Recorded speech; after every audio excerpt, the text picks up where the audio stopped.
మరణము ఆయనని బంధించుట అసాధ్యం. ఒకవేళ జీసస్ క్రైస్ట్ యేసుక్రీస్తు ప్రభు గనక మృతులలో నుంచి లేపబడకపోతే మేము ప్రకటించిన సువార్త వ్యర్థమే అని పౌలు అంటాడు. అవునా? ఒకవేళ యేసు ప్రభు మరణించి తిరిగి లేవకపోతే గాస్పల్ అవసరం లే, సువార్త అవసరం లే, రక్షణ గురించి తెలియపరచిన అవసరమే లే, స్వస్థత గురించి చెప్పాల్సిన అవసరం లే, హెవెన్ గురించి, పరలోక రాజ్యం గురించి, ఒక వ్యక్తి మరణించి తిరిగి లేస్తాడు, ఆయన రాకడ, ఇవన్నీ చెప్పాల్సిన అవసరం లేదు. ఒకవేళ ఆయన ఇంకా సమాధిలోనే ఉంటే, కానీ ఆయన సమాధిని తన్ని తిరిగి లేచి ఉన్నాడు కాబట్టి ఈ సువార్త భూమి మీద ఉన్న ప్రతి మానవునికి ఈ సువార్త అవసరము. ఆమేన్, హల్లెలూయా.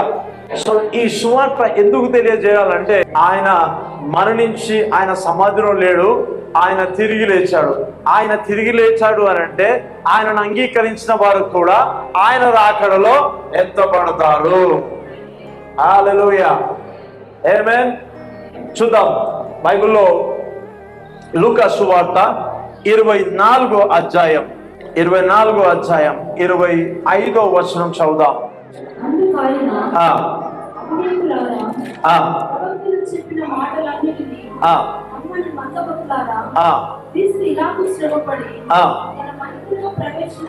తన మహిమలో ప్రవేశించుట అగత్యము కాదా అని వారితో చెప్పి మోషేయు సమస్త ప్రవక్తలను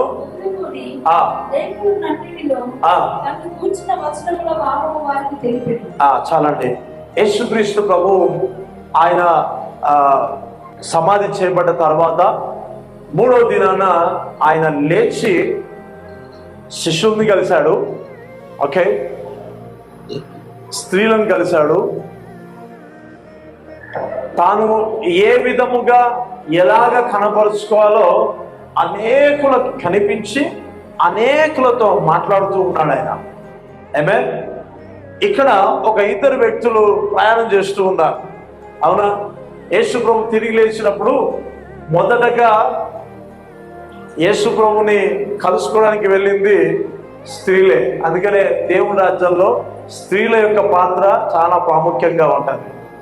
దేవుని రాజ్యంలో చాలా ప్రాముఖ్యమైన పాత్రను పోషిస్తారు. అందుకనే ప్రభు చాలా వాల్యూ ఇచ్చాడు, విలువనిచ్చాడు. ఆమేన్. అయితే ఇక్కడ ఒక ఇద్దరు నడుచుకుంటూ పోతూ ఉన్నారు. నడుచుకుంటూ పోతూ ఉంటే ఈ జాయింట్ వాళ్ళ సంభాషణ ఏంటిదంటే, ఇదిగో నీకు తెలుసా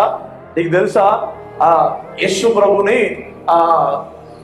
శాస్త్రులు పరిచయులు వీళ్ళందరూ అప్పచెప్పి కొరడాలతో కొట్టి ఆయన సిలువేశారు.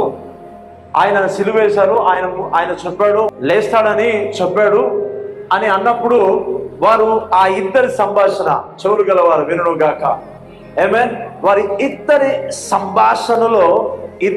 సంభాషణలో ప్రభు జాయిన్ అవుతాడు.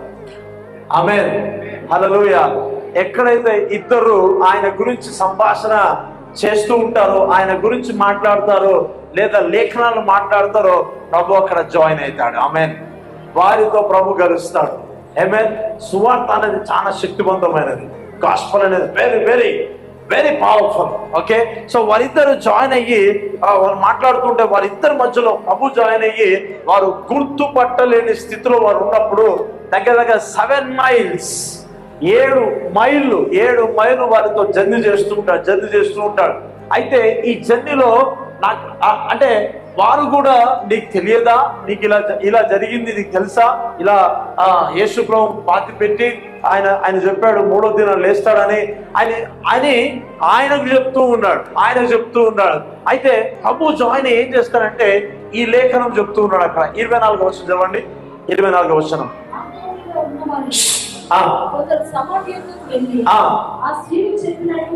అంటే మొదట సమాధి ఎందుకు వెళ్ళిందోడు స్త్రీలు. కనుగొనిది కానీ ఆయనను చూడలేదని ఆయనతో చెప్పాను. చూశారు. అందుకు ఆయన ఏమంటాడు అక్కడ చెప్పండి. అవివేకులారా అని ఎందుకు అంటున్నాడంటే, మీకు ఇంతకు ముందు లేఖనాలు లేవా?